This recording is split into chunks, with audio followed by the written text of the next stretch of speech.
Welcome to So Much Crime, So Little Time. Summer Shorts. I'm Dee.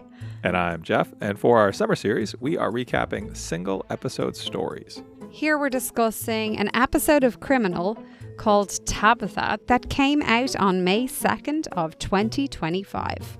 If you haven't listened to this episode of Criminal, there is a link to it in our show notes. You can go check it out. It's just one episode, and then come back and listen to this recap.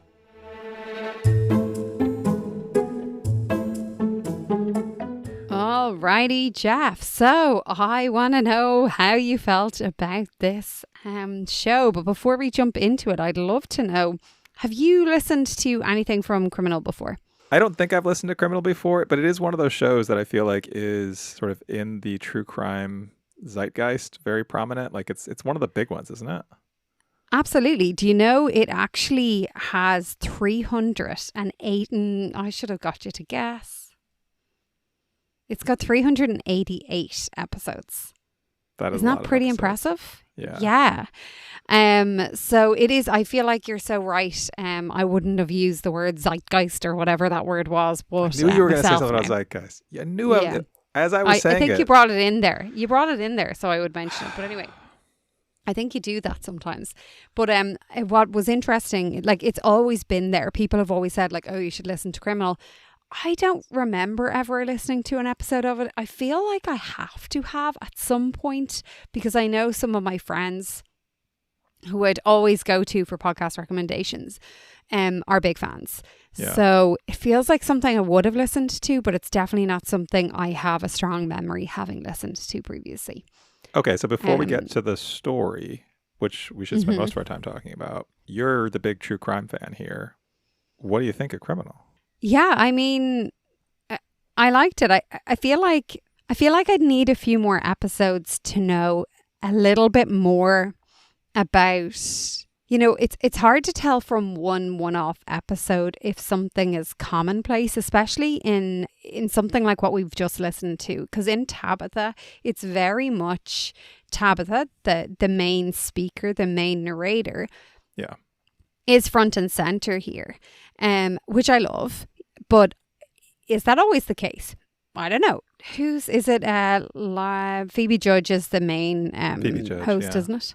Yeah. So Phoebe Judge is kind of like you hear her speak throughout, but sporadically. Like you're not overhearing. She's not over narrating, and I feel like, I don't know, it's kind of hard to know, like, is that how every episode is? I'm sure there are different stories where you don't have the main person involved being so present. I'm sure there are plenty of episodes where the person who would be that main focus is no longer alive. I'm sure there's situations where the main person maybe is in prison or doesn't want to speak, or there's so many different elements here, so it's kind of really hard to know how the show would deal with those types of crimes.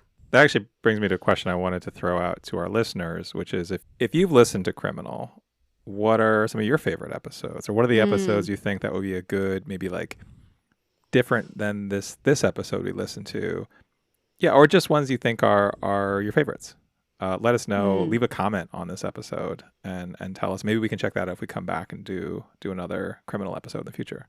Yeah, I love that idea. I do want to know, before we jump into this episode itself, when I was reading a little bit about Criminal to get an idea of the background of how it came about. The main people involved, Lauren Sporer, Phoebe Judge and Eric Mennel, met while working on something else. And basically they all decided to make a podcast together. And because they were fans of podcasts, but also fans of Law and Order, Lauren suggested that they make their podcast about crime, and I love that because I feel like this is very relatable. I feel like, at one point it was like, you liked podcasts, you wanted to have a new hobby, and I was like, well, I like true crime and I like podcasts, so I don't have any time for a new hobby, but like I can't say no to many things, so I'm like, sure, let's try it out. Well, so it felt very relatable. It works. I know. Love Law and Order. Dun, dun, dun. I Did feel like you- that's not the first time we have said that. I'm sure in your extensive research on Criminal and the people behind it, you looked up some fun facts about Phoebe Judge, our host. I have one fun fact about Phoebe Judge, our host. Were you setting me up to fail there? Is that what you were doing there? No, that I just felt wanted like very pointed. I just wanted to share something fun I found out, and that was I how know, it but just you came out. let it in with like, I'm sure, with your... Go on. Phoebe Judge graduated from Mhm. Bennington College in Vermont in 2005. How many English degrees did you get from Bennington, Jeff? I Or got how many my marathons did you run? I did run a marathon in Vermont. Yeah, of but course you did. But I got my master's degree from Bennington, which I was there from 2004 to 2006. So I was there for a program when the undergrads weren't there, whatever. Anyway, we were there at the same time, not physically there at the same time, but we were basically Bennington students the same years, which that's my fun Wow. fact. Yeah, that's the end of my fun fact.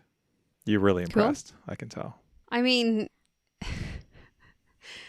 I can't wait for a fun fact of yours not to involve education or a marathon. Because I feel like then it will be, in fact, fun and like maybe like quirky or like, oh, wow, I wasn't expecting you to say that, you know? Can I tell you as a side You note? know, we're reading a book at the moment for book club, and we're not supposed to discuss the book before book club. But I will say, These part of me has been like, what? My rule? Yeah, nobody ever listens to it though. I don't actually know if I've said it to anyone except for you, to be honest. So I'm not sure how they'd know about it. But what I will say is, so often while listening to this book, which is Tabula Rasa by John McPhee, I've been listening to it, but so often when I'm listening to it, I'm like, this guy has had such a life. Like, wow. Like, there's so many stories here, and these are the stories he decided not to tell. Like, wow, so many little tidbits and little snippets, and you know, it sounds like a normal story, and then it just takes this little sentence at the end, and it kind of takes a path you didn't expect. And I suppose what I'm saying is, when you tell a story, usually it takes the path that I do expect. Wow. And so maybe don't try and write a book about it, is what I would say. Wow, that turned into a shot. I didn't know where that was going. And all right, Dee, I have so many questions and thoughts and feelings about this particular story about Tabatha. Yep. Do you want me to start with a question for you? I have several questions for you. Do it. Okay. So Tabatha, she became a doula to women in prison, which lots of thoughts on that. Well, I'm sure I've said this before, but my wife was a birth doula for many years. She had a doula business. She ran a team of doulas, and then she became a postpartum doula. And that was a big part of her life for a long time. We had doulas at the births of both of our kids. And actually, the first one was a really negative experience. The doula wasn't great, which was actually the reason she became a doula herself, because she was like, I want to help women in a way that I didn't get the help that I needed. And so that meant a lot to me, I think, at the time. And so hearing that we were going to do this story about a doula was fascinating to me. And this, I mean, certainly for women in prison, because one of the groups, so my wife worked with all kinds of different women, all different scenarios, all different like social classes. But one of the groups that she worked with was women who were single, alone, could not pay for a doula. And that was definitely a group of women who were, needed someone there to kind of help them out. And I think that was maybe the most impactful thing that she did. I think particularly for women who are on their own or don't feel like they have someone who is like able to be supportive of them. Like, I think it's extremely important, especially if someone doesn't feel like they can advocate for themselves, or if they're not going to be listened to and they don't feel like they're able to speak up. I think there's a lot of people who just don't feel comfortable speaking up. They feel like, the medical team are, higher up, and they never feel comfortable like trying to push. And I think literally push, when you're in that position, you're incredibly vulnerable. Like, it is literally such a vulnerable position. I think that's what kept coming up for me when I was listening to this there was so many feelings I felt in the 38 minutes of this podcast. But definitely one of them was the description of the birth when so many people are passing by, how vulnerable you feel. And this is in zero comparison to this, but I remember when I was giving birth to my son, there was like a couple of people in the room, and then there was like this student who was like, I don't know, he was a first year or something. He couldn't even take my blood pressure. He was unable to take my temperature. Like, he was absolutely useless. He was told to sit in with us. He sat not at my head. And I was like, okay, like, I was just like, I just don't even know. And then like, as I'm about to like push, like as we're going into delivery, someone pops in and is like, oh, it's like this other person's like last 20 minutes on the shift and she hasn't gotten to see like a birth. Is it okay if she pops in? So people were just like popping in, and like I was like, sure, whatever, because I'm just like, what else? Like, I don't care. And I didn't, like, it was fine, but like it was a teaching hospital or whatever. But like it's also, it's such a vulnerable situation, and like when things aren't going right, I can only imagine if people are like, we need to do X, Y, and Z, that you just, and your partner, just go whatever, especially if it's your first time and you're like, well, I'm not going to be stopping to ask questions, because it seems like they have to keep things moving. So at least having someone there to advocate, or at least who knows the difference between, oh, this is a real, yes, absolutely, versus like, I think we can pause here for a minute. Like I can understand that. Well, and I think that's exactly true. And one of the things that struck me in this podcast that is different, because my wife didn't work with women in prison, but I thought was very relatable in terms of the value that my perception of what a doula provides, is all of her tips that extended not just for the process of giving birth, but like the diet tips, like eating pickles because you need to get a source of vegetables, or like the fruit cocktail but pour out the sugar. Tuna. Oh, yeah. Or like the things for after you have the baby, like getting a picture of the baby, naming your baby, getting like the smell of the baby off of clothes that the baby wore. And some of those things that I think are both things that reminded me of other stories we've heard about women and mothers in prison and how hard it is for them to be separated from their children, but also just like good advice for new mothers, or for pregnant women about like how to stay healthy, and things that I think what hit me, and that was sort of like subtext here. And one of the things I was curious your take on this, because I feel like because it was Tabatha telling the story and it wasn't Phoebe kind of interjecting very much and giving a lot of context, you kind of had to know what was happening behind the scenes about sort of the things that these women in prison are denied, the things that they don't have access to, some of the challenges of their life. That wasn't really explained. I mean, I feel like we certainly knew what was happening, but how did you feel about the way that was sort of presented? Like, do you think there was, for someone who's maybe coming to this cold, doesn't know a lot about what it's like for pregnant women in prison? We've listened to multiple stories that involve either new mothers or pregnant women in prison. I feel like it was explained enough. I feel like it was explained enough to know, to kind of realize without hampering on it, like they are not treated differently. They do not get special treatment. And I think that was made clear. And maybe I don't know, maybe that's what they were trying to do here. They weren't trying to hamper on it, because they're like, there is no special treatment here. This is just how it's laid out. It's the same in prison. If you want to be getting those extra pair of socks, because yes, your feet are going to get cold, be nice to the guards. You're going to need them. If you want an extra mattress, if you want extra pads when you're bleeding post-birth, that's something you've to consider about how you're going to get. Like, how is that not something that they are given? Like, that's not something you should have to earn. And I think they're the kind of things that really stuck out to me. And not to bring it back to like the difference, but like, this is not something men ever have to consider. Sure. Like, how are they going to get their products each month? And that's not something men have to consider. But the women have to make sure that they have that sorted. And even post-birth, they have to make sure they have that sorted. And I just thought, it's just wild. We heard about Tabatha being 15, having her first kid, and then she said about 7 days after having that baby, getting arrested a second time and having to spend 60 days in jail. And that's at that point, yeah, she's still bleeding. She's 15 years old. There's no way that a 15-year-old girl, I think, has the sort of worldly experience. And it does sound like some of the other women in the prison there helped her, but that's not a given. And then later on, when she's a doula and we're hearing about some of the women that she helped, it comes up about like a law. So this is in Georgia, and a law in Georgia about like you can't have pregnant women shackled after the first trimester. It's like, why was I even thinking about them being shackled? Like that didn't even occur to me. Also, But the fact that you can have them shackled in their first trimester. Sure. Yeah.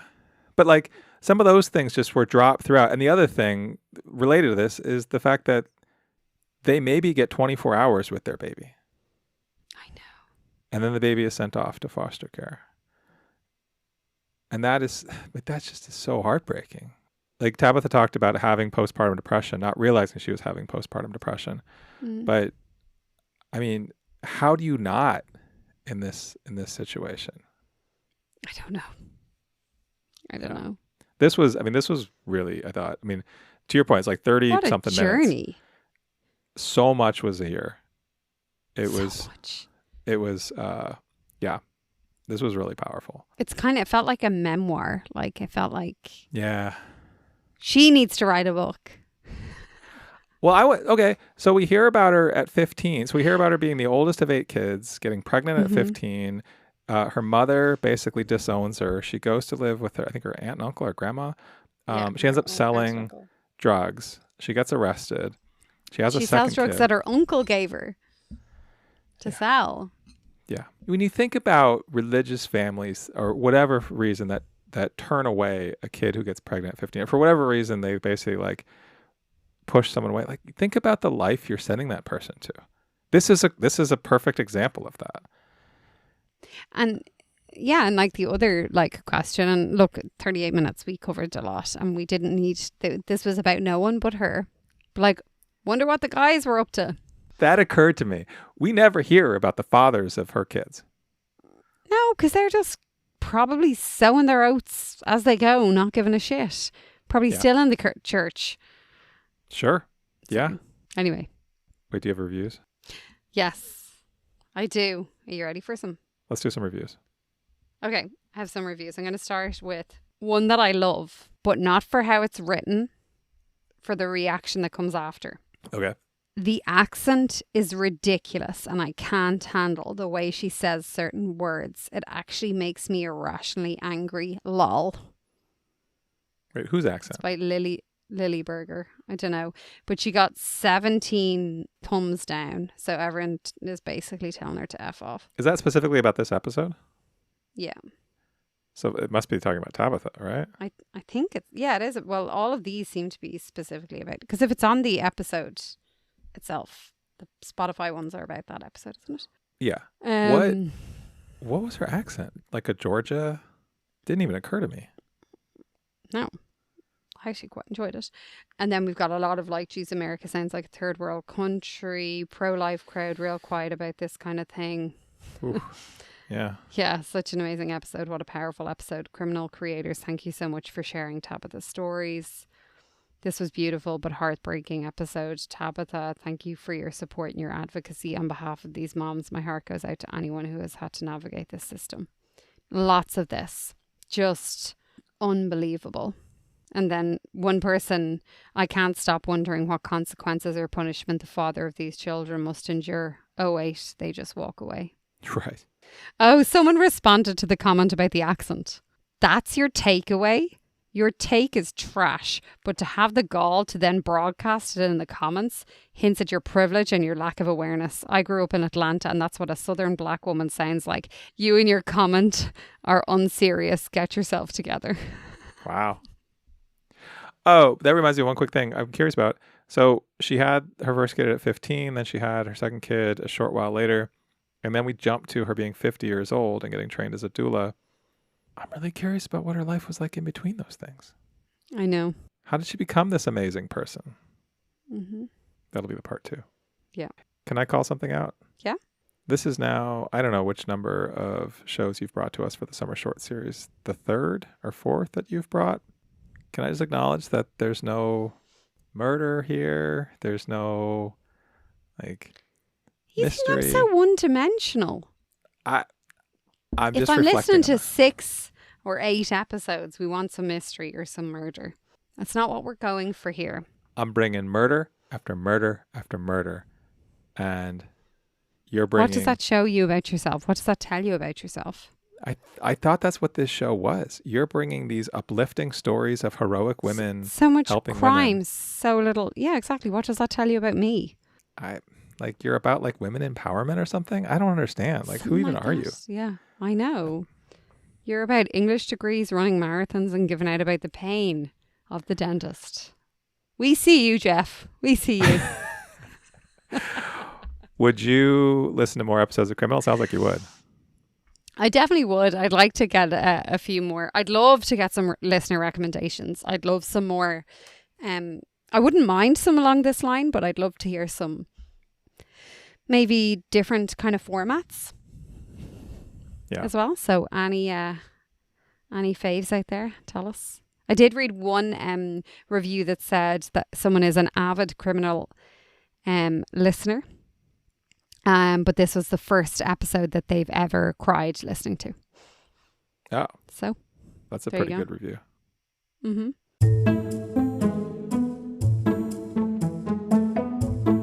Well, if you cried listening to our discussion about Criminal, I sometimes cry listening to you discussing crimes, Jeff. wow, Your take on the dentist, and I think it's really the marathons. your words are hurtful to you. But if Zeitgeist. Zeitgeist. Yeah, whatever. If you want to hear more of us giving each other shit that didn't make it into this episode, because we talked for longer than you're hearing right now. We talked for much longer than you're hearing here. Go over to patreon.com/so-much-crime, so little time. We have bonus clips from our time machine. So all summer long, we're doing something new, or we're just putting standalone clips from the time machine that don't make it into the regular episodes. So you can just go listen to that fun little bit. Sometimes it's a song, sometimes it's movie trivia, and it's all extra stuff that isn't in the regular episodes. So you can hear that. We put out our recaps early. You can get those several days early before they get released to the world. Bonus clips. Usually it's one of us making fun of the other. Outtakes. Usually it's Dee not knowing how to say words. And you get that awesome feeling of supporting the show. So patreon.com/so-much-crime, so little time. And like we've been saying, if you've listened to Criminal, or if you just have thoughts about hearing us talk about Criminal, leave us a comment. Also give us a rating. Tell a friend about our show. Please help spread the word. Whoop. We're back on Thursday with another preview and trip in the time machine. We'll introduce a crime and get ready to listen to the story before coming back with a recap like this one to discuss. That's on the next So Much Crime. So little time.